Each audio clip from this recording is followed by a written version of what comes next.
Bueno, de verdad que estoy encantado porque cada congreso, cada redil es mejor y creo que Dios nos consiente muchísimo, nos mima, nos habla porque sabe qué necesidades tenemos, qué retos tenemos y bueno, creo que Dios está sobrepasando todas las expectativas que pudiéramos haber traído. Hoy vamos a hablar de, le he llamado así, 3 enemigos del crecimiento cristiano o del cristiano. 3 enemigos del crecimiento del cristiano. Y no podemos olvidar que el propósito de Dios cuando Él nos llama a estar en su presencia, a conocerle y Él nos rescata, como hemos visto en la Pascua, etcétera, etcétera.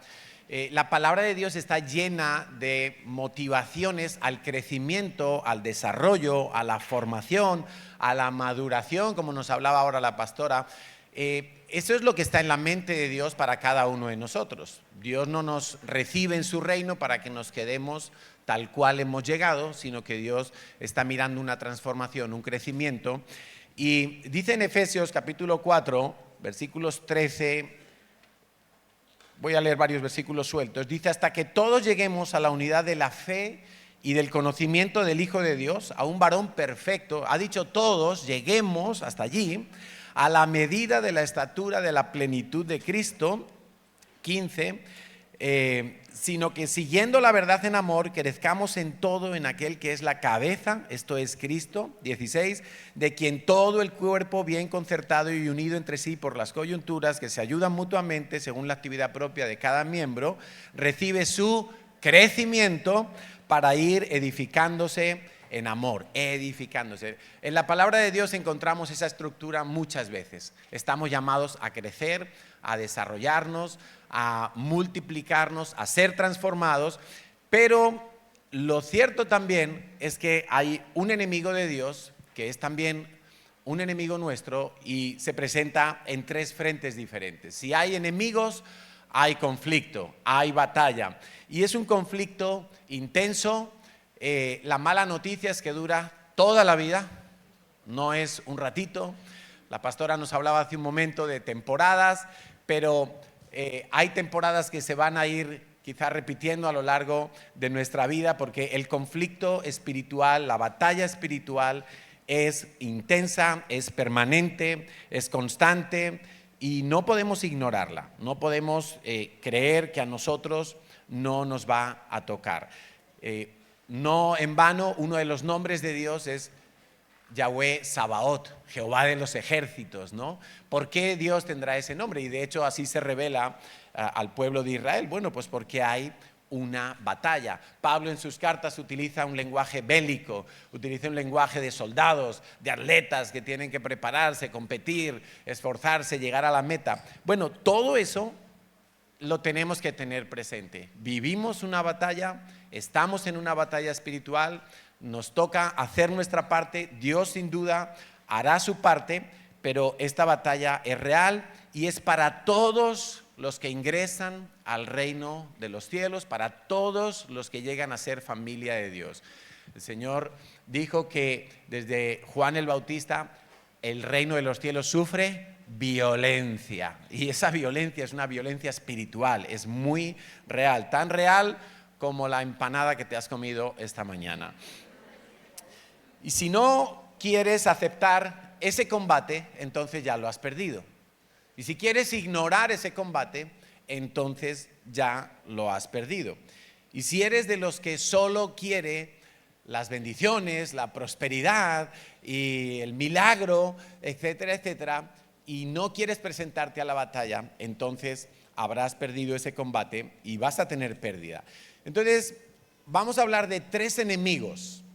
3 enemigos con los cuales tenemos que batallar cada uno de nosotros, individualmente, como familias, como matrimonios, también como iglesias, pero vamos a verlo desde un punto de vista individual. Y Martín Lutero, el reformador, definió esos 3 enemigos como el mundo, el demonio y la carne. 3 enemigos, el mundo, el demonio y la carne. En Santiago capítulo 4, el apóstol lo dice de esta manera. ¿De dónde vienen las guerras y los pleitos entre vosotros? ¿No es de vuestras pasiones las cuales combaten dentro de vuestros miembros? Ahí podríamos ver la carne, ¿no?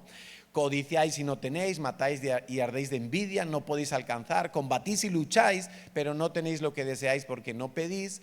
Pedís y no recibís porque pedís mal para gastar en vuestros deleites. Ahí vemos la carne, ahí se describe muy claramente cómo opera la carne en nosotros. En el versículo 4 dice: oh almas adúlteras, ¿no sabéis que la amistad del mundo es enemistad contra Dios? Ahí se presenta otra batalla. O soy amigo de Dios o soy amigo del mundo. Y eso entra en conflicto uno con el otro, son excluyentes, no puedo ser amigo de los dos. Cualquiera pues que quiera ser amigo del mundo se constituye enemigo de Dios. 5. ¿O pensáis que las escrituras dicen en vano, el espíritu que Él ha hecho morar en nosotros nos anhela celosamente? Pero Él da mayor gracia, por eso dice Dios resiste a los soberbios, da gracia a los humildes. Ahí vemos el mundo. Hemos visto que Santiago nos habla de la carne, que se manifiesta en nuestras pasiones, deseos internos. Vemos el mundo y en el versículo 7 dice: someteos pues a Dios, resistid al diablo. Y esa palabra resistir no necesariamente es pasiva, sino que implica también una actividad en contra. Resistid al diablo, tercer enemigo, y huirá de vosotros. Entonces ahí se nos presentan los tres enemigos, pero vamos a ver un poco que estos tres enemigos no actúan independientemente.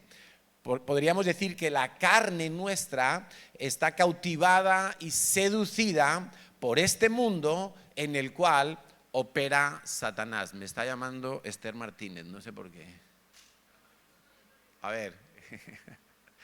Bueno, vuelvo a repetir, la carne está cautivada y seducida por este mundo en el cual opera Satanás con mucha influencia. Vamos a estudiar cada uno de estos tres enemigos para conocer a nuestro enemigo, para saber qué armas tenemos contra nuestros enemigos, para que podamos ganar nuestras batallas y podamos crecer como Dios ha pensado de cada uno de nosotros hasta la estatura y la plenitud de Jesucristo. Entonces vamos con la carne y vamos a irnos al libro de Romanos, capítulo 3, versículo 12.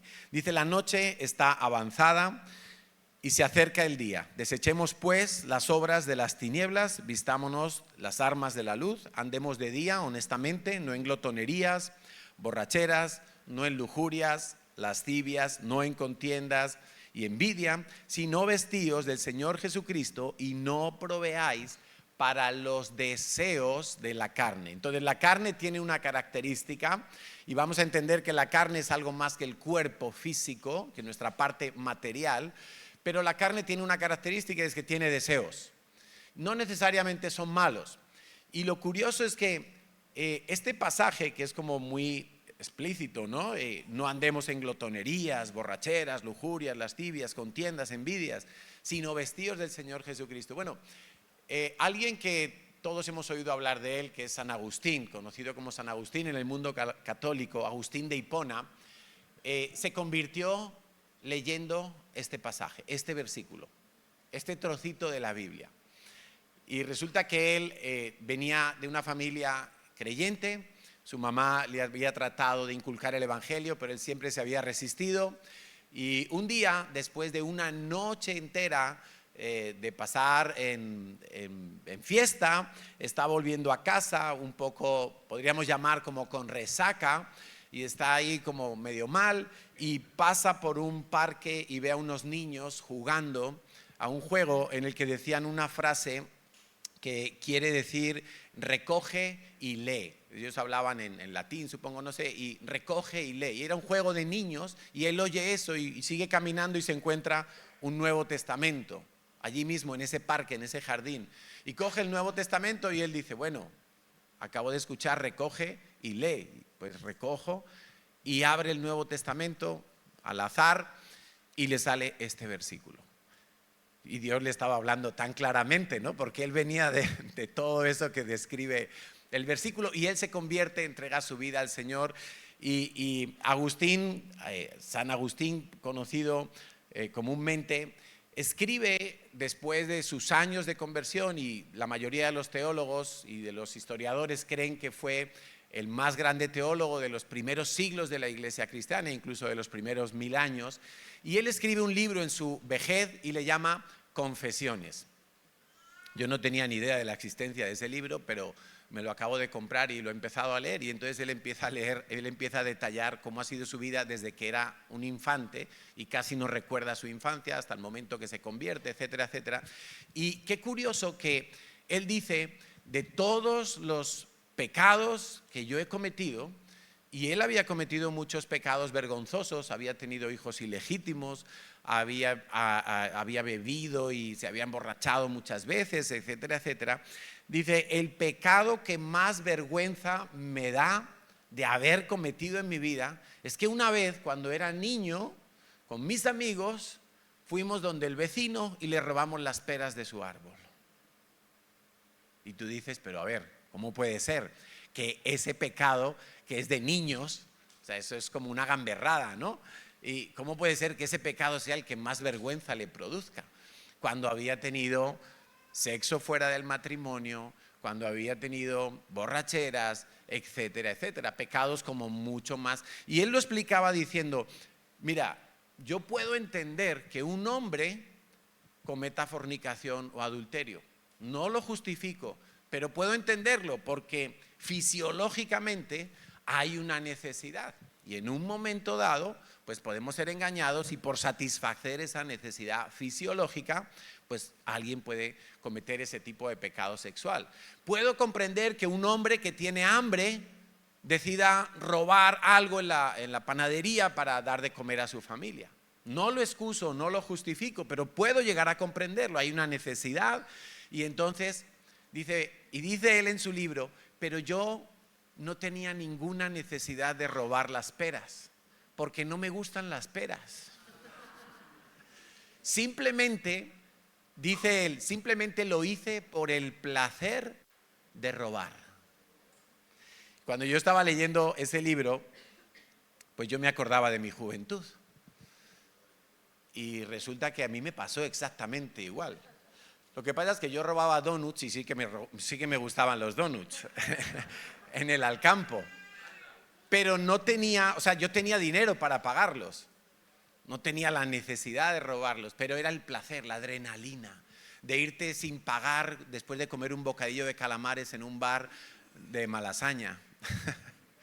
Y no había necesidad, era solo el placer de decir, ¡guau! Lo hice, me salté la ley, me salté la norma, ¿no? Y a veces uno, mientras huía, tiraba el bocadillo de calamares por miedo y todo. O sea, era absurdo.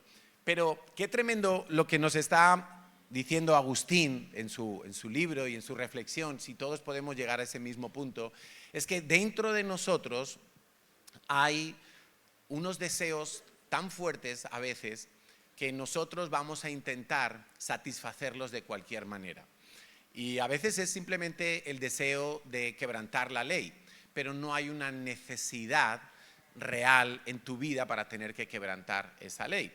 Pero aunque la hubiera, Dios siempre ha provisto la manera de satisfacer todas nuestras necesidades, y Dios es bueno. Entonces, ¿el sexo es bueno o es malo? El sexo es bueno, pero hay que usarlo como Dios nos ha pedido, como Dios nos aconseja y nos instruye que lo usemos, porque si no, se puede convertir no solo en un pecado, sino en algo desastroso. Entonces, no sé, ¿comer es bueno o es malo?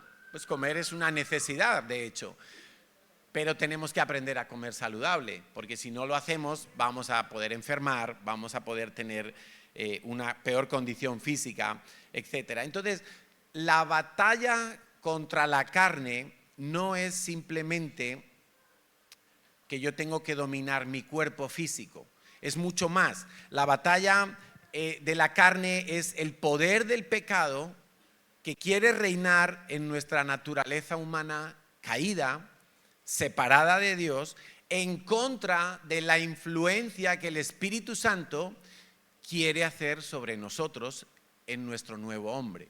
Entonces, es una batalla que la vamos a tener que pelear todos los días de nuestra vida. Y a veces los momentos más peligrosos para nosotros es después de que hemos conseguido una victoria.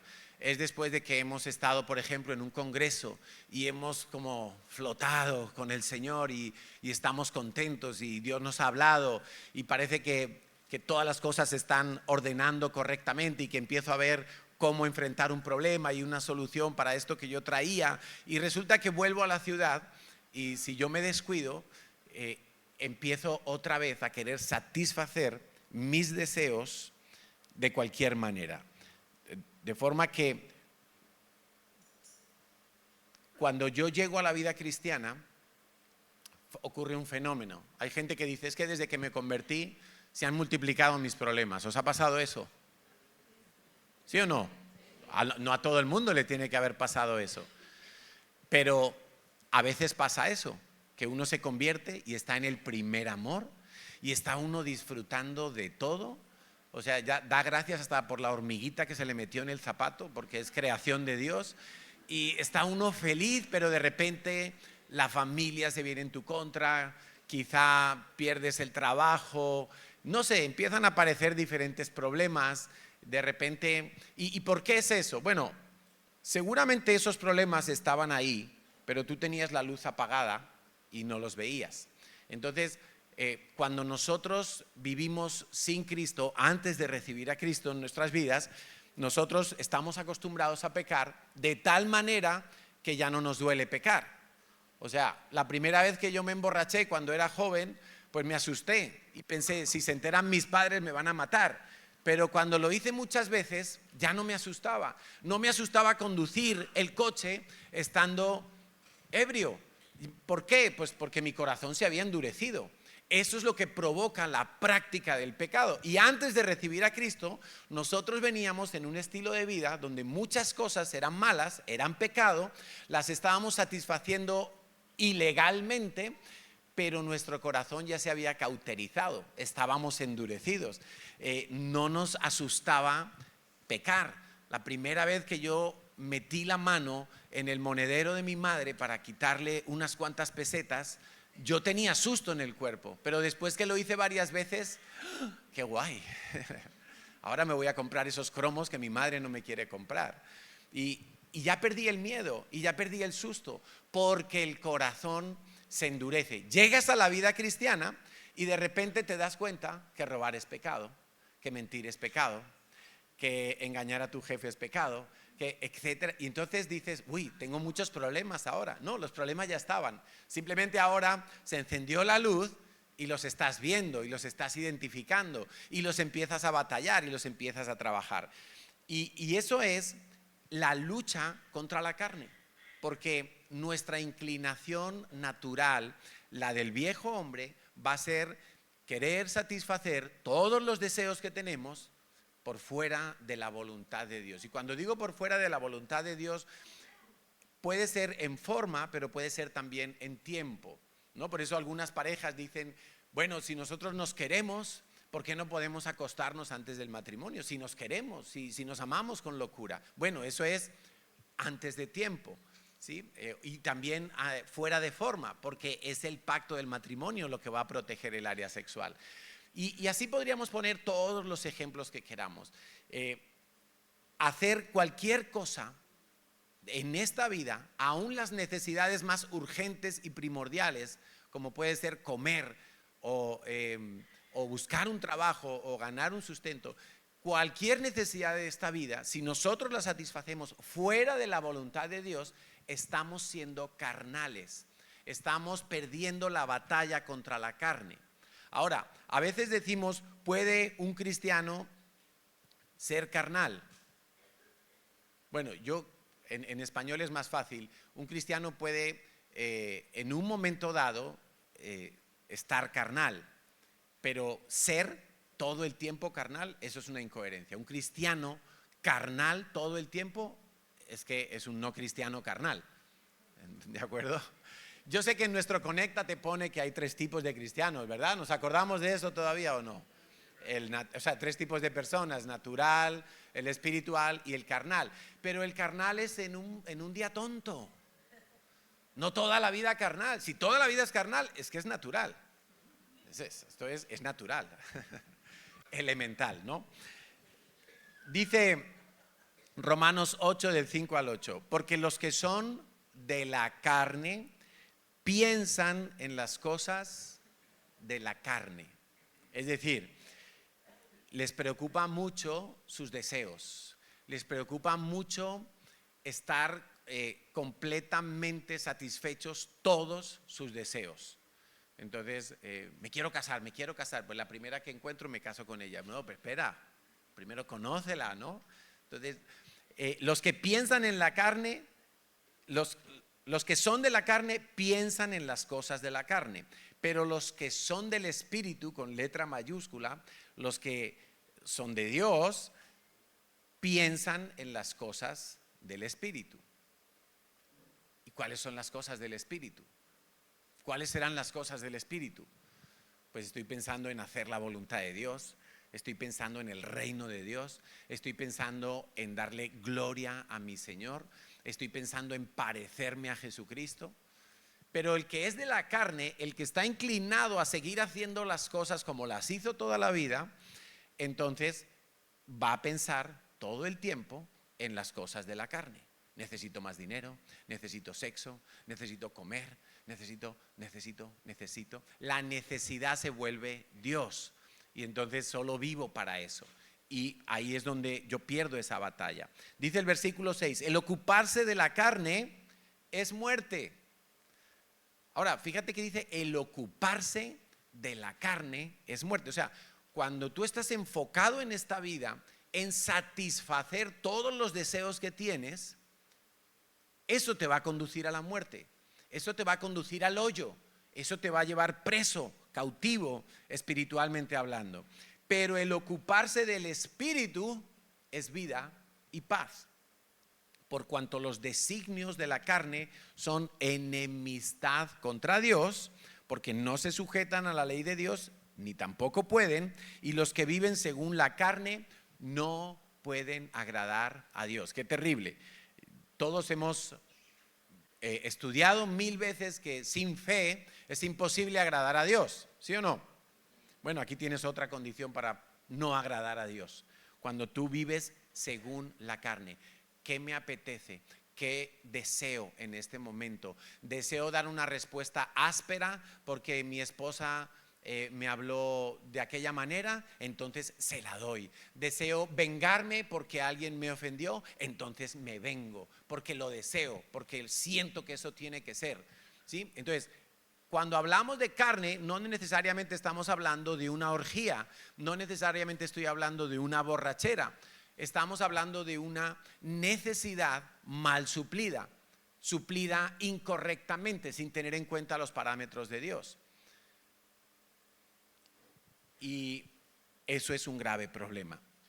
Entonces, ahí tenemos la carne. ¿Qué necesito yo para vencer esta batalla contra la carne? Pues como siempre vamos a decir, necesitamos confiar en que a la manera de Dios vamos a poder tener nuestra vida completa. Él es nuestra plenitud, lo hemos cantado en estos días, Él es nuestro todo. Bueno, a veces lo cantamos, pero luego a la hora de vivir no lo creemos. Y entonces pensamos que, bueno, es que Dios no me está oyendo. Es que Dios no oye que necesito un aumento de sueldo, que no llego a final de mes. Entonces yo voy a trabajar por aquí en un negocio ilícito, voy a robar por allá, voy a mentir, voy a quitar esto. Y nos metemos en hacer las cosas carnalmente.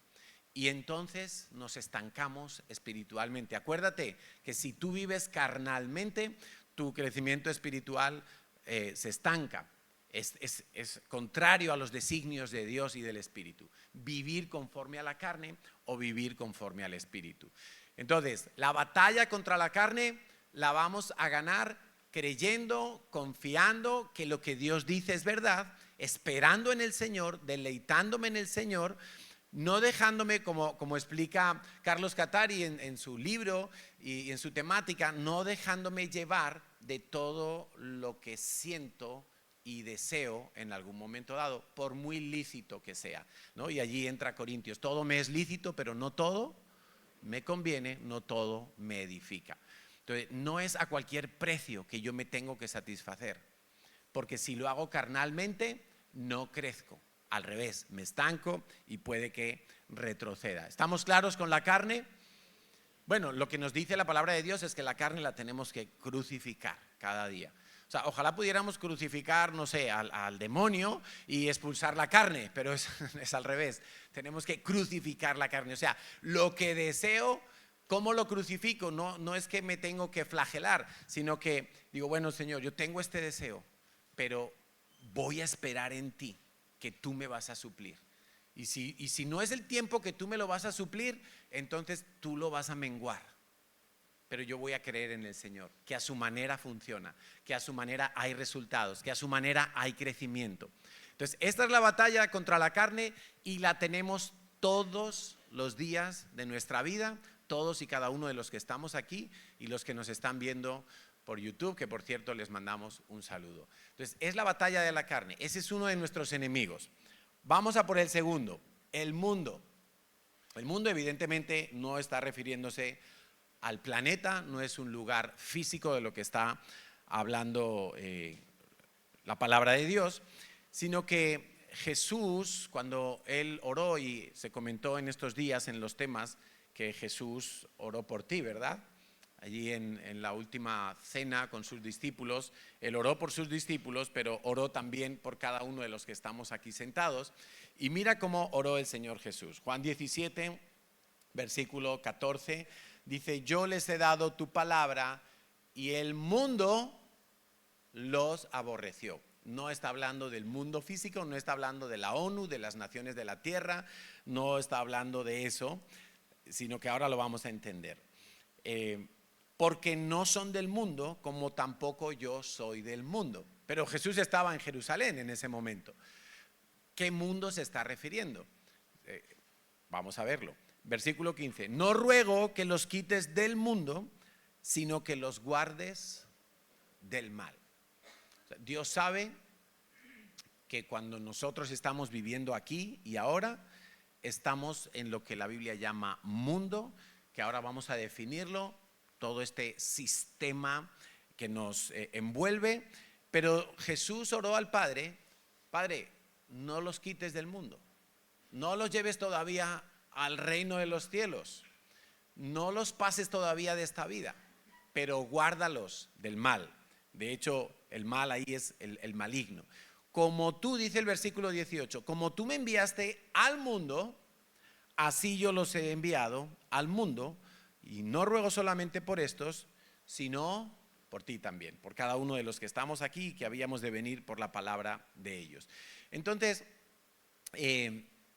algunos cristianos con este concepto de no tocar nada del mundo, aislarse del mundo, pues se vuelven como los esenios, aquellos que hemos visto en Israel, ¿no? Que se dedicaban a hacer copias de las escrituras, monjes de clausura para no contaminarse. ¿Sabes que los fariseos pensaban que para ellos poder llegar a ser salvos, aparte de cumplir la ley, tenían que aislarse del mundo? No dejaban ni que los tocara un gentil, porque entonces quedaban impuros.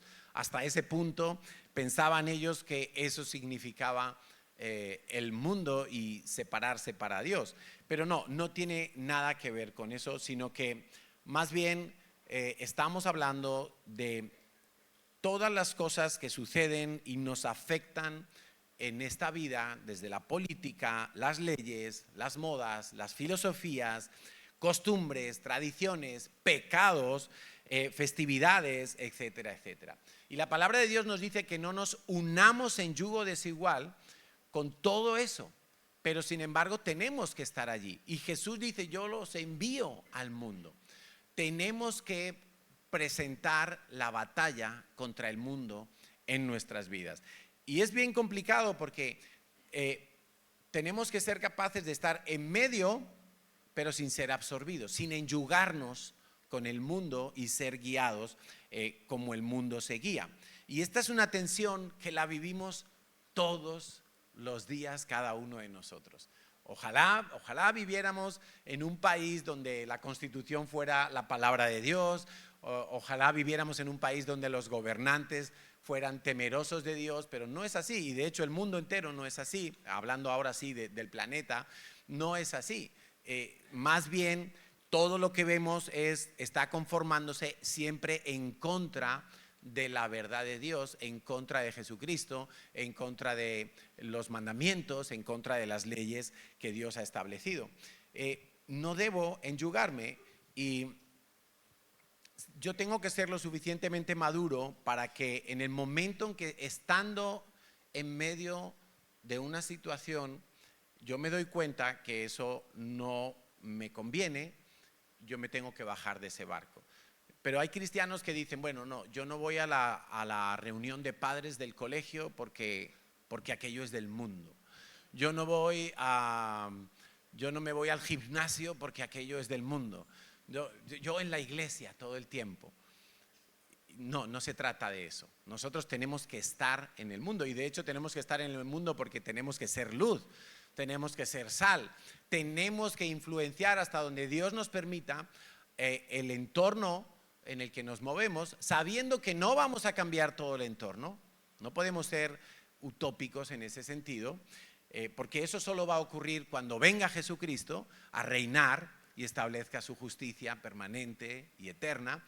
Pero sí que tenemos que saber estar allí sin ser absorbidos por el mundo. Y para eso necesitamos madurez, como nos decía la pastora hace un momento. Necesitamos ser maduros, necesitamos saber, puedo llegar hasta aquí, pero no doy un paso más. Puedo irme a una cena de trabajo con mis compañeros incrédulos, claro que sí. Es más, yo te aconsejo que vayas y que seas valiente y que cuentes tu testimonio, pero no te tomes 4 cubatas como ellos. Ni salgas corriendo sin pagar la factura. O diciendo que vas a hacer un bizum y luego no lo haces. No, todo lo contrario. Muéstrate íntegro, muéstrate amigo de tus amigos, de tus compañeros de trabajo, muéstrate un hombre de palabra, una mujer de palabra, y no te conformes, como dice Romanos 12:2. Vamos a leer Romanos 12:2. No os conforméis a este siglo. No os conforméis a este siglo, sino transformaos. En los 2 verbos está la palabra forma. No os conforméis a este siglo, a este mundo, a este sistema, a este método mundial, sino transformaos por medio de la renovación de vuestro entendimiento, para que comprobéis cuál sea la buena voluntad de Dios, agradable y perfecta. Eso es lo que estamos haciendo en este congreso, por cierto.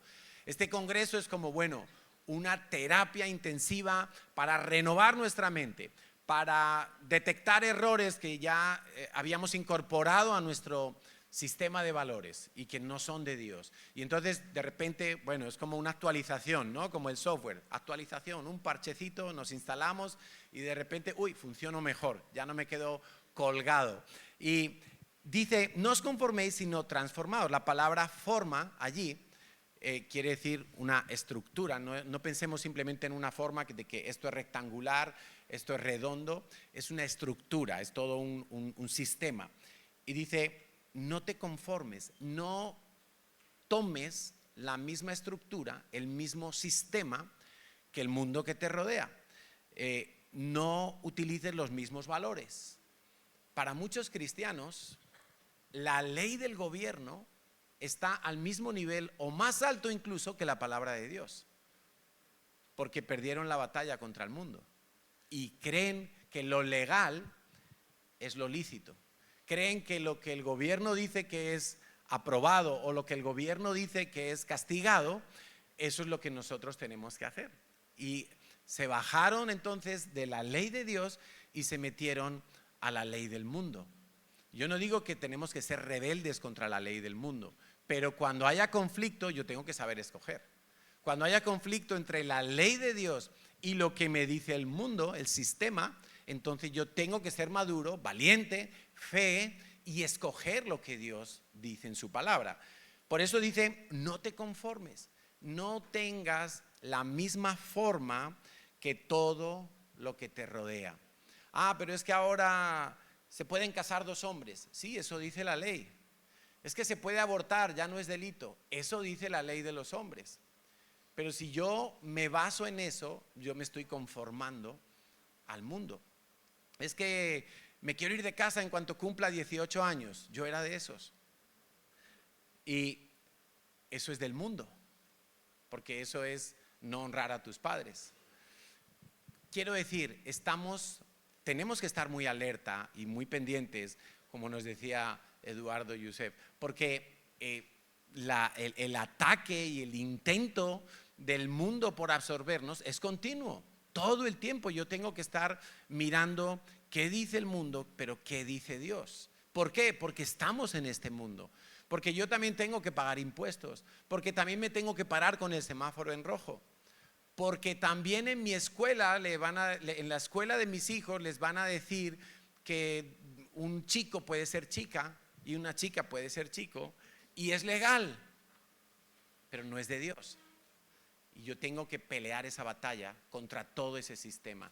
Tengo que mantenerme firme para salvaguardar mi vida y la de mi familia y de paso nuestras iglesias de todo ese sistema del mundo que si puede va a entrar a las iglesias. Y de hecho en algunos casos vemos trágicamente cómo entra y vemos que las vidas de algunos cristianos huelen a mundo. Se les nota que están conformados al mundo. Y no lo digo por la moda, no lo digo por un peinado de un determinado tipo o por una ropa o incluso por un tatuaje, no lo digo por eso, lo digo porque su forma de pensar ya está impregnada de todos esos valores, de los valores de la desobediencia, de la anarquía, de la falta de sujeción, de la independencia, de la autosuficiencia, de un montón de cosas, de la inmoralidad sexual, etcétera, etcétera, etcétera. Esa gente ya huele a mundo. ¿Qué nos dice la palabra de Dios? Que más bien tenemos que transformarnos. Y la palabra trans quiere decir que vas a estar por encima de, más alto que lo demás. No simplemente es como cambiar, ¿no? Como se nos pretende vender ahora en este mundo, ¿no? Un hombre transgénero. Bueno, en el fondo sí, es como que ellos dicen, ya no dependo del género, ahora soy lo que yo quiero ser porque estoy por encima del género. Aplica, y cuando Dios nos dice a nosotros, transfórmate por medio de la renovación de tu entendimiento, lo que Dios te está diciendo es, toma la palabra de Dios, créela firmemente, refréscate cada día con ella, vívela intensamente y pasa más alto que los parámetros de este mundo, que las leyes de este mundo. Y a veces usamos la ley, como decía antes, no, que abortar es legal. Pero ¿qué tal si miramos de pasar más alto, llevando nosotros una excelencia mayor que lo que nos dice la ley? La ley dice, por ejemplo, que tienes que pagar tus impuestos. Muy bien, pero Dios dice que además de darle al César lo que es del César, ayudemos a la viuda, al pobre, al huérfano. Eso significa transformarse. Cuando yo no miro solamente de cumplir mis obligaciones legales, sino que con la palabra de Dios voy más alto, a un nivel superior, y entonces soy transformado. No es que antes estaba aquí y ahora estoy aquí, no, es que antes estaba aquí y ahora voy más alto. Eso significa transformarse. Mis valores, mis principios están por encima de lo que diga incluso lo mejor de la ley de los hombres, porque la ley de Dios es mucho mejor, es pura, es perfecta, es útil para todos nosotros. Ahora yo tengo que entonces ser un experto en la palabra de Dios, y a veces los cristianos estamos con una anemia de palabra de Dios. A veces estamos deseando llegar a un congreso como este porque llevamos un mes sin leer la Biblia. Y entonces pretendemos, como en las bodas, empacharnos, ¿no? De todo, que ya uno no come en 3 días. No, es que el cristiano continuamente tiene que estar renovando su entendimiento. Y esto no acaba nunca, es la verdad. La batalla contra el mundo tampoco va a acabar nunca. ¿Alguien cree que el mundo va a mejorar? Con Donald Trump, con otro que venga después de Pedro Sánchez, el que venga. O sea, si es que, ¿qué esperanza podemos tener nosotros que el sistema del mundo se recomponga? ¿Qué esperanza podemos tener nosotros en las leyes de los hombres? Si el problema no es la ley, el problema es el corazón del ser humano que hace esas leyes. Y el problema es que el mismo ser humano que hace las leyes ni siquiera las puede cumplir, las de los hombres. cuanto menos las de Dios. Entonces, vamos a vivir esta batalla siendo de los que surfean el sistema del mundo y no bucean en el sistema del mundo, sino que buceamos en la palabra de Dios. Y eso nos va a llevar a surfear las olas de este mundo. La ley dice que es lícito divorciarse, pero la ley de Dios, la ley del Espíritu de vida en Cristo Jesús me dice, perdona y restaura. Claro, la ley de Dios siempre va a ir mucho más alto, es mucho más excelente, es superior. Y algunos creen que la ley de Dios está anticuada. No, que eso es del Antiguo Testamento, de Moisés, de hace muchos años. Para nada está anticuada. Así es que Dios, cuando nos dio la ley, es el marco perfecto para nuestra vida. Pero por el capítulo anterior, por la carne, somos incapaces de vivir dentro de ella.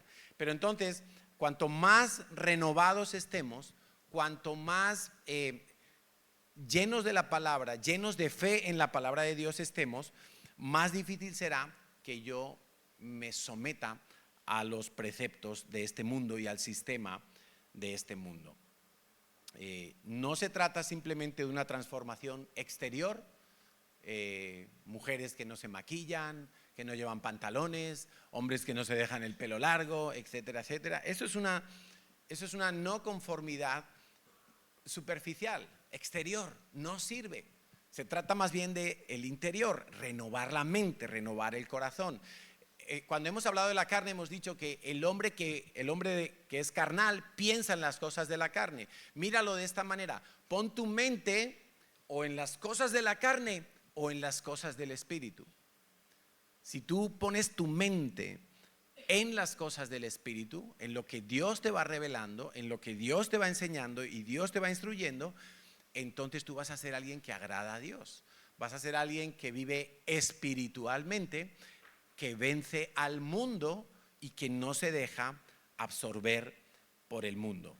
No vamos a tener los valores del mundo. Ahora, hay un hecho que es irrefutable, y es que hay una presión social, hay una presión familiar, hay una presión de las amistades y de nuestro círculo de amigos. Cuando yo era joven y empecé a salir de fiesta, yo no había bebido alcohol nunca. Y recuerdo que la primera vez que mis amigos dijeron, vamos a beber 1 litro de cerveza. O sea, y la cerveza a mí me daba asco. Yo bebía cerveza y esto es para los padres, no, para mí no. Yo una Coca-Cola. Y ese día, por quedar bien con mis amigos, yo me bebí 1 litro de cerveza. Pero así, casi del tirón, porque eso era lo que estaba de moda. Entonces se llamaban minis, ¿te acuerdas, Belén, no? Los minis. No, ella no estaba en ese grupo de amigos. Bueno, te puedes imaginar lo que me pasó, pues ni me acuerdo, como es normal. Pero ¿por qué lo hice? ¿Por qué me fumé mi primer cigarrillo? ¿Por qué me fumé mi primer porro? Pues fue porque mis amigos lo hacían. Mira, yo era fumador de fin de semana, de viernes por la tarde a sábado por la noche. El resto de la semana yo detestaba, iba a la universidad, olía a alguien fumando y decía, ves qué asco. Y yo, bobo de mí, el viernes, como quedaba con mis amigos y las chicas y uno tenía que estar ahí, por la aceptación del mundo, por la aceptación de los demás, porque yo tenía rechazo y el diablo todo lo aprovecha, entonces yo sucumbía a los modelos del mundo. Cuando yo me convierto al Señor, yo dejo el alcohol, dejo el tabaco, dejo todo eso, discotecas, etcétera, y nunca más he visto la necesidad de divertirme de esa manera, porque ahora me río con los chistes de Harvey, que son mejor que 3 porros, con sus bromas, con sus tonterías. Bueno, quiero decir, cuando tú renuevas tu mente y te das cuenta que no necesitas hacerlo de esa manera como el mundo te propone, pues empiezas a experimentarlo a la manera de Dios y empiezas a hallar el deleite en las cosas del Espíritu. Pero es muy importante que cada uno de nosotros tengamos sanidad de nuestro rechazo, Porque si yo no sano mi rechazo y voy a buscar amor, aceptación y encaje en cualquier grupo, me voy a tener que conformar a ese grupo. Y si ese grupo roba, si ese grupo tiene sexo antes del matrimonio, si ese grupo miente, si ese grupo es idólatra, si ese grupo es lo que sea, yo me voy a conformar allí porque quiero encajar allí, porque estoy mirando mi rechazo que sea calmado. Y la mejor manera de calmar el rechazo es ser sanado por Dios.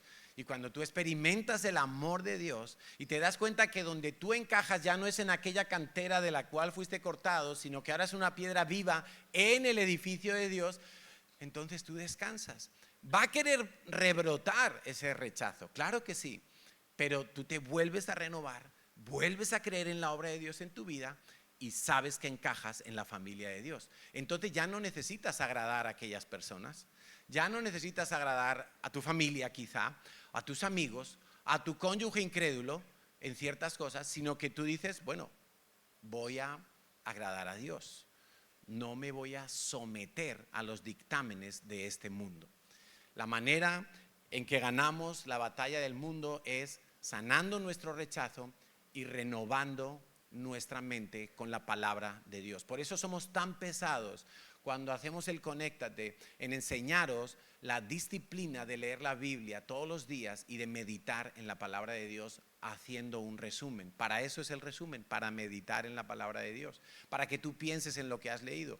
Y somos pesados, no se trata de cumplir un requisito para ser un buen cristiano, es por tu bien, es tu medicina diaria, renovar tu mente. Deja que Dios te sane el rechazo y entonces vas a vivir libre de tener que agradar al mundo, a esas personas que están en el mundo y que tú y yo conocemos. Vamos con nuestro tercer enemigo. ¿Cuál es? Satanás. Nuestro tercer enemigo es el diablo, es Satanás y todos esos demonios que cooperan y trabajan allí en esos planes tan malos. Satanás, dice la Biblia en 1 de Pedro 5:8, que es nuestro adversario y que nosotros tenemos que ser sobrios y velar. Una vez más aparece esta palabra en este congreso, tenemos que estar alerta, tenemos que estar en tensión, tenemos que estar atentos, tenemos que velar y ser sobrios, porque vuestro adversario, el diablo, como león rugiente, no es un león rugiente, pero actúa como si fuera un león rugiente, anda alrededor buscando a quien devorar. Si la Biblia nos dice que Jesús es el león de la tribu de Judá, Él quiere parecer un león, el diablo quiere parecer un león, porque Él quiere robarle la gloria a Dios. Pero es nuestro adversario y no podemos ignorar que Satanás viene contra nosotros. No lo podemos ignorar. Es curioso, pero cuando vamos a evangelizar a la calle, hay mucha gente que dice que cree en Dios, que cree que Dios existe. No están interesados en saber qué dice Dios, cómo salvarse, etcétera, etcétera, etcétera. Pero mucha gente dice, bueno, sí, debe haber alguien ha creado esto, hay un ser divino, hay una mente inteligente por encima de todo. Muy bien, pero cuando les hablas del diablo, si tú les dices, si hay Dios, tiene que haber diablo, te dicen, no, eso es una tontería, eso es de niños, eso es de Hollywood. Satanás no existe. Y es impresionante, aún dentro del mundo cristiano hay gente que pone en duda la existencia del diablo y los planes malvados del diablo. Y aunque solo fuera por una lógica humana en la que vemos que el mundo es un desastre, que cada vez hay más injusticia, más violencia, más muerte, más corrupción, más abusos, violaciones, etcétera, etcétera. Aunque solo fuera porque vemos que el mundo se está destruyendo, tendríamos que pensar que hay alguien, una mano negra que está moviendo este mundo. De hecho, la Biblia dice que Satanás es el príncipe de este mundo. Entonces, no podemos ignorar que el mundo está muy, muy influenciado por Satanás y Satanás va a venir contra nosotros. Algunos creyentes dicen, no, a mí el diablo no me puede tocar, porque yo soy hijo de Dios. Pero Adán y Eva habían sido las primeras criaturas, fueron las primeras criaturas sobre la tierra, vivían en un entorno perfecto, en una comunión directa con Dios, vamos, que le hablaban como buenos días, ¿qué tal? Así todos los días. Y sin embargo, la serpiente antigua, el diablo, vino con astucia y los engañó. El diablo vino contra Adán y Eva para engañarlos y para alejarlos del propósito de Dios, para sacarlos del plan que Dios tenía con ellos, para destituirlos de la gloria de Dios. Y vivían en un ambiente perfecto. Ellos tenían todas sus necesidades satisfechas, todas en todos los sentidos, emocionalmente, físicamente, espiritualmente. Ellos estaban bien, estaban completos. Su entorno era perfecto, no había guerra, no había desastres climatológicos, no había bacterias ni virus, todo perfecto. Y el diablo les engañó. ¿Tú crees que el diablo no lo intentará contigo? ¿Que vivimos en unas condiciones muchísimo más deterioradas? Sí, tenemos al Espíritu Santo, sí, hemos nacido de nuevo, hemos sido sellados, pero es que la Biblia dice que nuestro adversario anda buscando a quien devorar. Y nos lo dice a nosotros, no se lo dice a los ateos. Los ateos ignoran estas verdades. Estas cartas fueron escritas para nosotros, para los hijos de Dios. El diablo anda buscando. Y yo me imagino, digo, bueno, Señor, estamos aquí, ¿cuántos? ¿500? Hemos dicho, 500 personas, niños, adultos, ancianos. Y el diablo está buscando a quien devorar. El diablo está buscando a quien devorar aquí. Es nuestro adversario. Y es una lucha que quizá muchas veces no somos muy conscientes, pero él no descansa. Pedro tenía la revelación de que Jesucristo era el Mesías. Se ha comentado aquí también estos días. Admiraba a Jesús, estaba enamorado de Jesús, ha visto a Jesús hacer milagros, enseñar, ministrar a los pobres, a los enfermos. Pero Pedro fue engañado por Satanás. Y tenía a Jesús al ladito y pedía consejo y fue engañado por Satanás. Nuestro Señor Jesús fue perfecto en todo, pero fue tentado por Satanás, directamente por Satanás. Fue tentado de varias maneras en el desierto, pero fue tentado por el mismo diablo, porque también el diablo quiso devorar a Jesús y sacarlo del plan de Dios, sacarlo del propósito del Padre. Y de hecho Jesús, cuando en la oración del Padre Nuestro nos enseña a orar, y Él nos dice que tenemos que orar, líbranos del mal. Pero la palabra mal allí, bueno, como decía Eduardo, vamos a reforzar la traducción. No es el mal como una cosa mala que sucede ahí o que me puede suceder. Líbrame de un accidente, líbrame de una multa. No, es del maligno. La palabra griega que se usa allí literalmente es el maligno. No es simplemente el mal. Líbrame del maligno. Y si Jesús nos dice a nosotros que oremos de esa manera, es porque el maligno quiere venir contra nosotros. Y no importa que tú seas de muchos años en la vida cristiana o que acabes de llegar por primera vez a este congreso, no importa, el diablo está buscando a quien devorar. El que se descuida, el que no vela, el que no está sobrio, el que no renueva su mente. Y quiero que sepas, sin pretender darle ninguna gloria al diablo, Dios me libre de eso, pero el diablo te odia.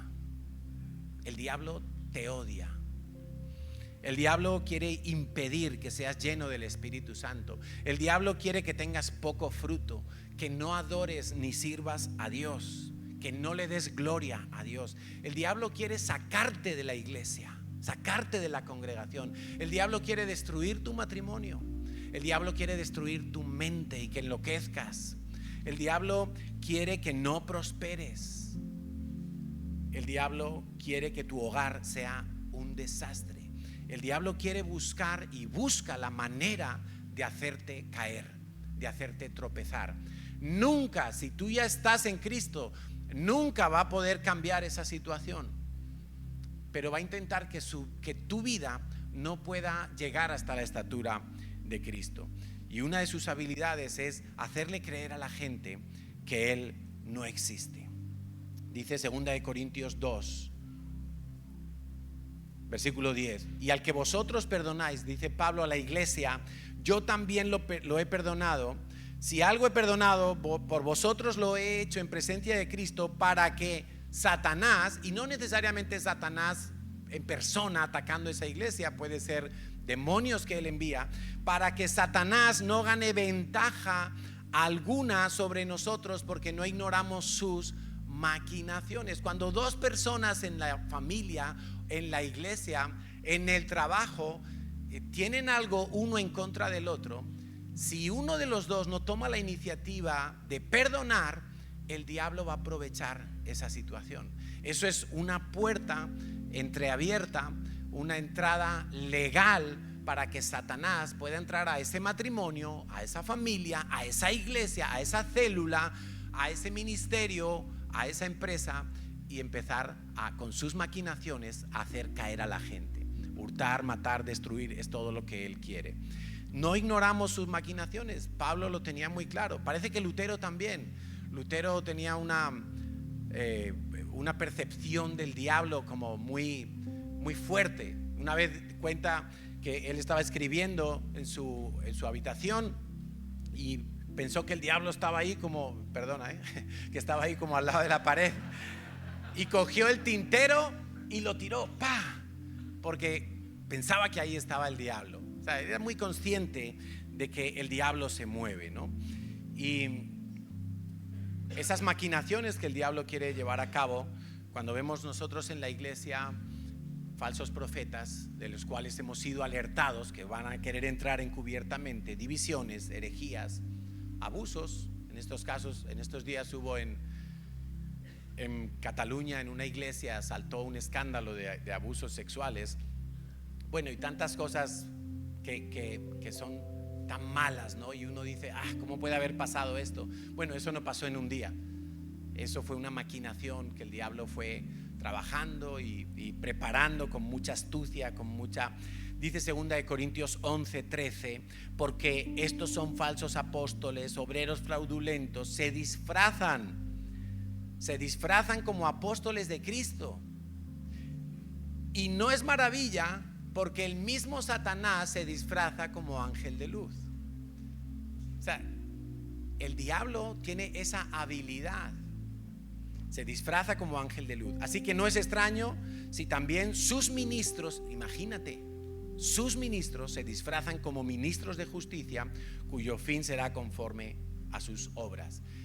La Biblia nos habla del espíritu de anticristo y de la persona del anticristo, pero es que el espíritu del anticristo ya opera. Es todo lo que se opone a Jesús, todo lo que se opone a los planes de Dios. Pero hoy estamos aquí en este briefing militar.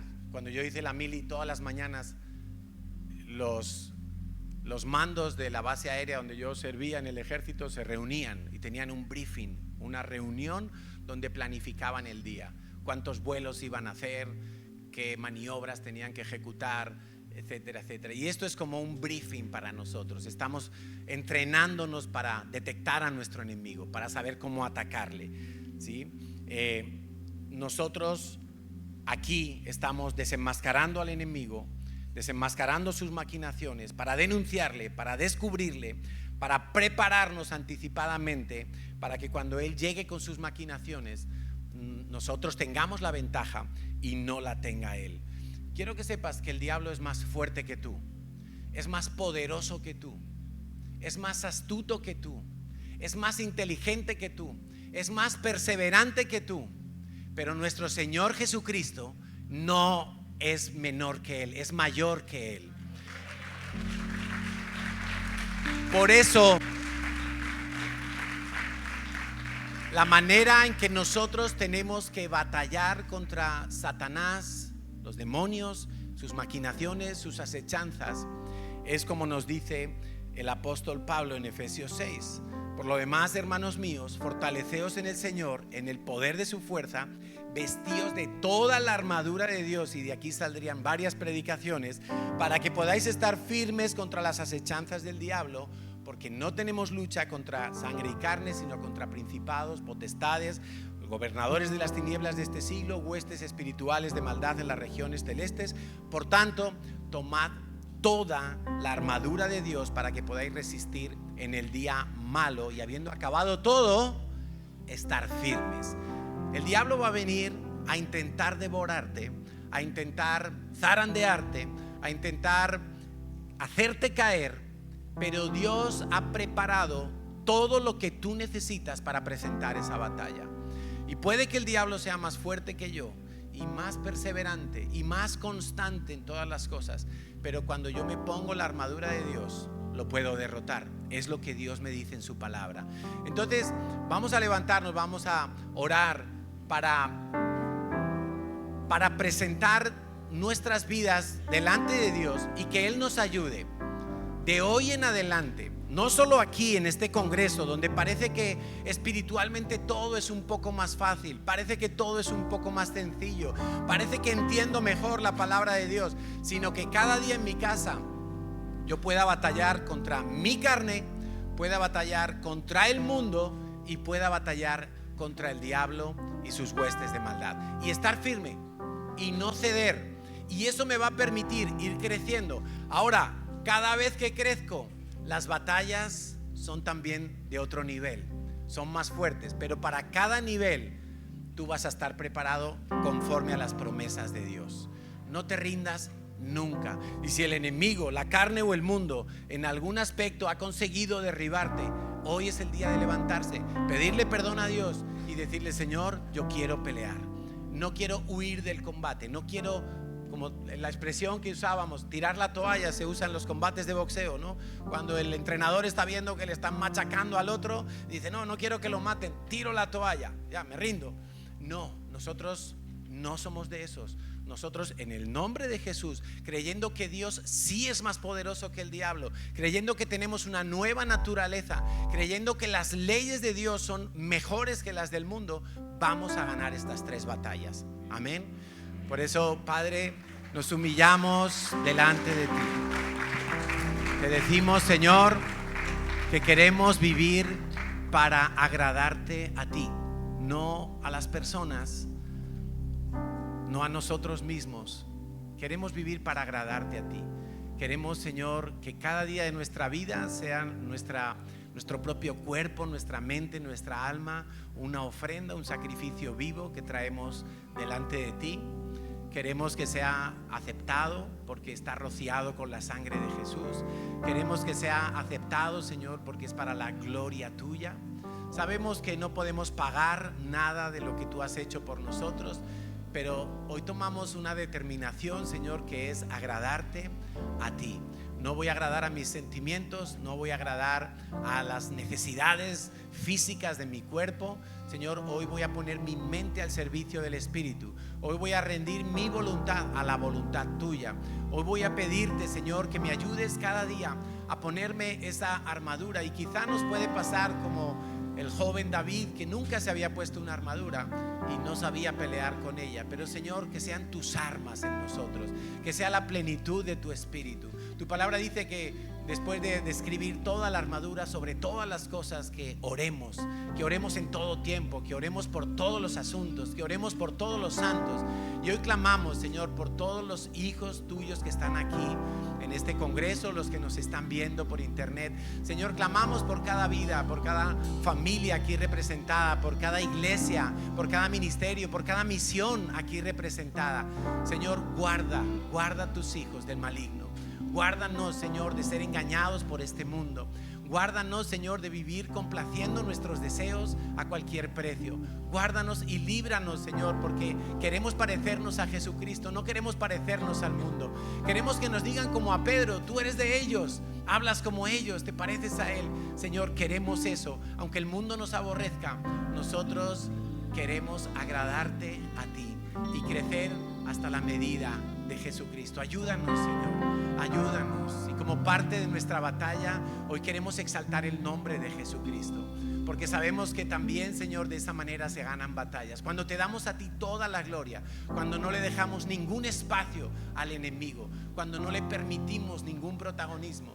Señor, cuando tú eres el único rey en nuestra mente, en nuestras palabras, en nuestras predicaciones, en nuestras familias, hogares, en nuestras iglesias, Señor. Ayúdanos a velar, a estar sobrios, Señor, a estar atentos, a oír la voz del Espíritu que nos indica lo que viene, lo que ha de ser, a discernir los falsos profetas, Señor, las falsas doctrinas, a no dejarnos contaminar de lo que vemos en YouTube por allí, Señor, a centrarnos en tu palabra, Señor, a tener la traducción de tu espíritu a nuestro espíritu, Dios mío. Gracias por tu fidelidad, Señor.